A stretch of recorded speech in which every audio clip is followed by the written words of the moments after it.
Ladies and gentlemen, good morning and welcome back to our channel once again. Yesterday I was going through Twitter. Then I came across a tweet by Ahmed Nasir Abdullahi, Senior Counsel. This is what Ahmed Nasir Abdullahi posted on his verified Twitter handle.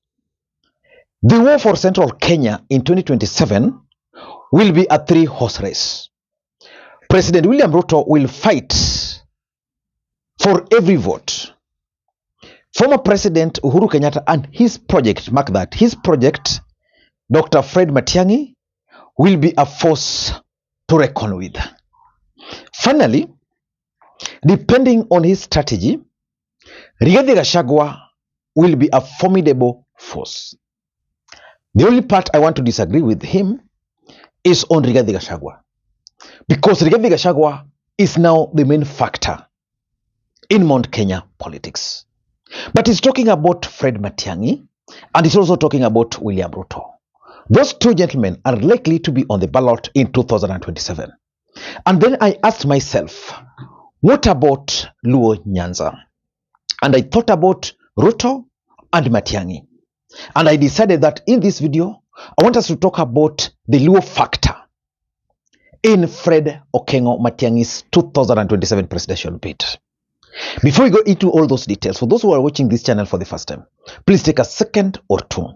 Click the subscribe button so that next time we produce a video like this, YouTube will automatically notify you. And to the subscribers, I want to continue thanking you guys for your continued support. Ladies and gentlemen, Fred Okengo Matiang'i is on the ballot in 2027. Time for us to go back to common sense, honestly. If you have a government that has got a police department, why do you need to pay anyone to protect you? You have a right to do a business. You buy a matatu, you go to the road, you do business. You earn some money from it, you pay your loan, you look after your children and raise your family. Why do you need anyone to protect you? It's so exciting to see these young people, all of them young people, trained in Kenya, who have gone to Kenyan institutions. And all these people needed all along is courageous and visionary leadership to give them an opportunity to use the talent they have and the education they have acquired to serve their country. With each wrong decision we make as public leaders, and with every moment we succumb to middlemanism and the cartels, we deny these young people an opportunity to do what we have seen them do. And for Fred Okengo Matiang'i to win the presidency, he will need to get the support of major tribes in Kenya. And let us look at some of the facts as they are as we speak. The first fact is that Mount Kenya will definitely vote for Fred Okengo Matiang'i. As a matter of fact, to the last man. I'm saying this because if, for example, the opposition were to agree and settle on Matiang'i, they'll vote for him to the last man. But will they give him members of parliament? I doubt if they will give him members of parliament. Remember, Fred Matiang'i comes from the Gusii region. Gusii region has how many MPs? Are they 13? 13 constituencies. And he also comes from Nyanza. Luo Nyanza then has how many constituencies? Of course, you have Korea, which has 2. Then Luo Nyanza has how many? Are they 22? I think 22. Which means for Matiang'i to be safe, he must secure the support of Nyanza. That is Korea, Luo Nyanza, and Gusii. Very, very important. Because without that, someone might attempt to impeach him. And that is the biggest problem, especially considering the fact that Mount Kenya has the highest number of votes.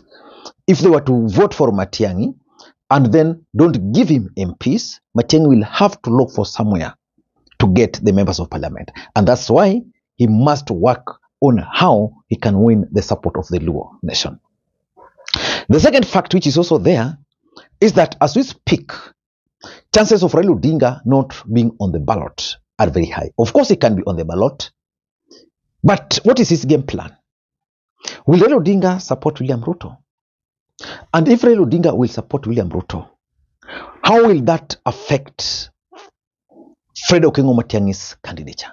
Because some of us, like for example myself, and I like making it public, for me, I'll be supporting Fred Matiang'i's bid if he will be contesting for the presidency of the Republic of Kenya. But how will the Luo Nation vote? Luo Nation has always voted 6-piece. In 2027, that will not arise. Because if Raila Odinga will not be on the ballot, it means William Ruto will be running on UDA party. Which means for the presidency, Raila will not be there. So it's already reducing it to 5-piece. Will the Luo Nation vote for Matiang'i's candidates? That is swala nyeti. And if I were Matiang'i, that's what I should actually be beginning with. How can I make sure that the Luo Nation will vote for me or maybe my candidate? But the fact is, Raila Odinga will not be on the ballot. That's a fact. The third fact, which is also very clear, is that Rigathi Gachagua is continuing with these anti-Luo sentiments. Why? Because it sells in the mountain. But the question is, because of those anti-Luo sentiments, can they unite the Luo Nation to vote for William Ruto? And for those who've been watching this channel, I've always opined here that if there's one thing that William Ruto would want to happen, it's a situation where the Luo Nation and the Kikuyu Nation are at loggerheads. Now, with the anti-Luo sentiments coming from Gachagua, in quotes, his allies like Methu, will the Luo Nation now decide, okay, if the Kikuyu Nation are going to support Matiang'i, can we as a Luo Nation, to be safe, support, let's say, Ruto? Because Ruto is now the enemy of the mountain. So that's a fact that Fred Matiang'i and his team will have to deal with. Because, for example, when people woke up, when the Homa Bay people decided to go to the stadium late in the night, for example, when the people of Homa Bay decided to go to the stadium at night, how was that a problem to anybody? Because I went back and looked at the last Madaraka Day celebration. In Bungoma, people slept in the stadium. The 2013, which was in Embu, again, people slept in the stadium. But this one was too noisy. Ladies and gentlemen, that's a fact. The third fact, which I think, the fourth fact, which is also important, is the fact that William Ruto is actually determined and will do anything possible to try and win the support of the Luo Nation. But what will be ODM demands? Will William Ruto heed to those demands? The other day I was talking to someone and he was telling me, Lee, in the next election, there's a high chance that several parliamentary seats, senatorial seats, MCS will not go to ODM party.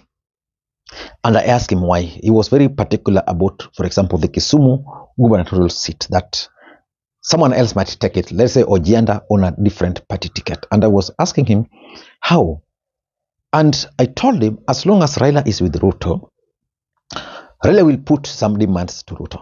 And one of the demands is that UDA should not sponsor any single candidate in Nyanza. If Raila and were to tell Ruto like that, and just like Rigathi Gachagua has been telling us, that Raila kiambia Ruto lamba mguu yangu, he will do. That's exactly what he will do. But the truth is, Ruto is determined to win the Luo Nation. Which begs the question, can he allow Fred Matiang'i to also win the support of the Luo Nation? Ladies and gentlemen, the biggest question is why the Luo Nation? Ladies and gentlemen, the biggest question then is, what is the political significance of the Luo Nation, especially their votes to Fred Matiang'i? Because Matiang'i can win the presidency minus the Luos, but he needs the Luo support. For what? Number one, and this is something which we've opined on this platform on many occasions, that politics is a game of numbers. And not just numbers, real or perceived. For Matiang'i to succeed, for Matiang'i to be nominated by the opposition, he must actually come to the table with the numbers. He must convince the other guys that he stands a better chance than Kalonzo. He must convince them that, you know, the Kikuyu nation will vote for me, because I'm looking at a situation where Kalonzo will become Uhuru Kenyatta's project in quotes, then Kalonzo becomes Rigathi Gachagwa's project in quote. In that scenario, if they were to sit on a table, Matiang'i will be told, bring your numbers. Kalonzo, bring your numbers. Unless, and I've said this on several occasions, unless Matiang'i will be able to convince the selection panel, for that matter, that he has the LUOs and will be able to lock out the Western Alliance, Kalonzo will not allow him. So the LUO support is very important. How he's going to persuade them to support him is something which I still don't know. Maybe with a good strategy, he will be able to do that. But it's very, very important. Number two, there is the LUO. Number two, there is the Nyanza bloc. You see, Kuria has two constituencies. For Matiang'i to be safe, he must secure the support of the Kuria, those two constituencies in Kuria. Of course, Kisii and Nyamira counties consolidated. Then he must come to the three counties of Siaya, Homa Bay, and Migori, consolidate. So which means he will begin with how many number of counties? 5 counties, and how many constituencies? Several. So that Nyanza bloc will help him as a presidential candidate. It has always helped Raila Odinga. For example, the Gusii region has always stood with Raila Odinga, and it has given him the desired support. Even at a time when the government, I remember during the Azimio protest, before the finance bill protest, I remember there were attempts by the government to portray those protests as Luo affair. When they were called, Kisii took the trophy. I remember them rejecting money from Zahir Jada. I remember Osoro could not even go to the ground at that time. So he needs that bloc. That bloc will give him that confidence. And lastly, politics is numbers. Members of parliament.